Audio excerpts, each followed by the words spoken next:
মেকআপের ক্লাস করাতে করাতে স্টুডেন্টদেরকে শিখিয়ে পেলাম ফ্লাওয়ার জুয়েলারি কি করে বানাতে হয়। তো ভাবলাম তোমাদের সাথেও শেয়ার করে ফেলি। তোমরা যারা যারা আছো তোমাদেরও হয়তো একটু হেল্প হয়েই যাবে যে নিজেদের জন্য কি করে ফ্লাওয়ার জুয়েলারি বানাতে হয়।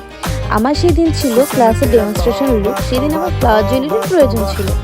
তো সেক্ষেত্রে আমি কিছু জুয়েলারি অর্ডার করেছিলাম, কিন্তু সবটা মন মতো হয়নি। তো তার জন্য ভাবলাম যে নিজেই করে ফেলি ফ্লাওয়ার জুয়েলারি। তো গোলাপগুলো এক্সট্রা করে আনতে হয়েছিল, জিপসিগুলো সাথেই ছিল, এক্সট্রা অর্ডার দিয়েছিলাম।